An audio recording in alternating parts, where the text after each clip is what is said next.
Hello, and welcome to today's video from the world's leading experts in confinement, our prison residents. Now I'll tell you, I was about done editing the video when I realized that I had food in my teeth, so I'm re-recording the beginning so you don't have to be distracted by that. And I'm excited to share this with you because I'm realizing as I do this how much I've learned from the prison residents and how much it's impacted my relationship with my loved ones and at home. And I know that so many of us are struggling with that right now. So enjoy this lesson that really dives deep into that and on to the previous me. And over the past 4 days, I've been walking you through my radical shift in how I see relationships and interpersonal dynamics and conflict resolution and even peace building, have it be at home within ourselves, at work, in the world arguably. All that thanks to the lessons I learned from the prison residents.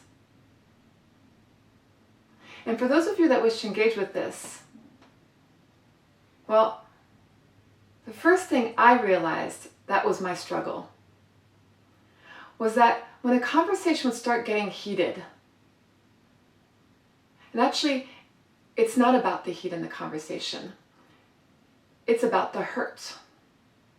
Because heat, I've seen in prison, and maybe there's a video here too, I've seen our team treat each other with immense dignity and respect, even when there's a lot of heat in the conversation.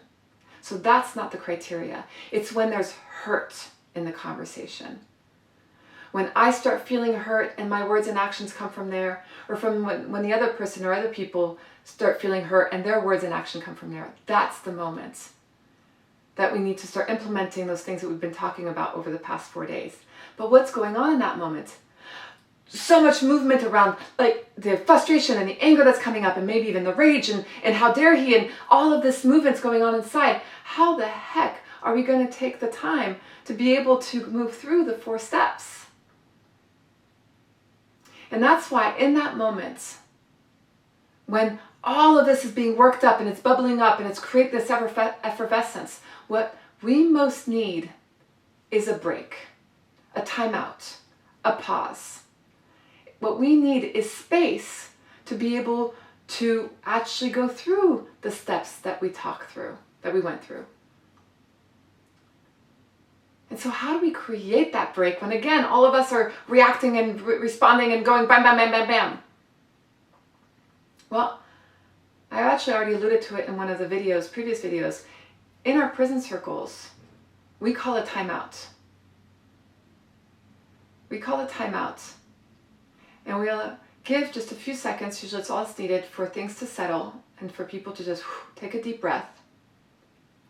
And then we ask the person that's expressing that hurt to start engaging with what's going on. At home, what we've done is we literally call safety.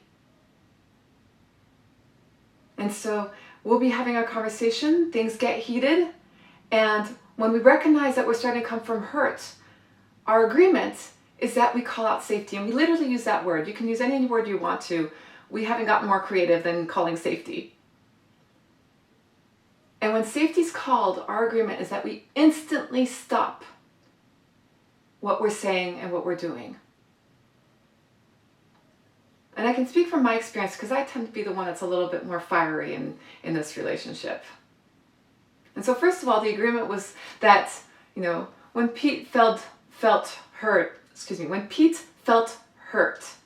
he would call safety, and when I felt hurt, I would call safety. That's not what happened. What the truth and what actually happens is that when Pete feels hurt, he calls safety, and when Pete feels that Mariette feels hurt, he calls safety. Because I, at least in the past, hadn't built the muscle and the ability to call safety on myself and to realize that I was starting to come from a place of hurt. But even though in that moment that Pete would call safety, I would want to rage even more. I just wanted to go at it even more because how dare he interrupt me in my frustration, in my anger, in what I'm saying. But we made an agreement, and I knew it was for our good. And so I would take a time out, and I would allow myself to breathe. And from there, I was able to a little bit more calmly, and by the way, this is when Pete starts giving a hug, but I was able to a little bit more calmly recognize what had just happened in me, what had been triggered, why was I hurting? And then we can have a conversation about that. And so I can recognize what's going on, but Pete can also possibly rectify the actions that triggered that for me. And then once we felt whole and good, and we'd spoken about like what had been going on, and there was no more hurt on either side, and things were good again, and both people agreed that they were good again, and we were what we call complete. Well, then we'd go back to the conversation that we were having, and we're able to re-engage with it from that place of being complete. So that's how we deal with the times of conflict and of struggle within our relationships, both group dynamics inside the prison as well as one-on-one in the relationship. Calling safety will work for 2 just as much as it'll work for 20, arguably more, but right now we'll stay within the confines of our physical distancing norms, 10 people. So I invite you to play with it. I'll tell you, it is vulnerable. And it does require a lot of work to give ourselves permission to take that time out when safety's called. But what I will guarantee to you is that it will radically shift how you're able to engage with your own hurts and your own healing and that relationship with that other person that you care so much about. So enjoy experimenting and have another brilliant day.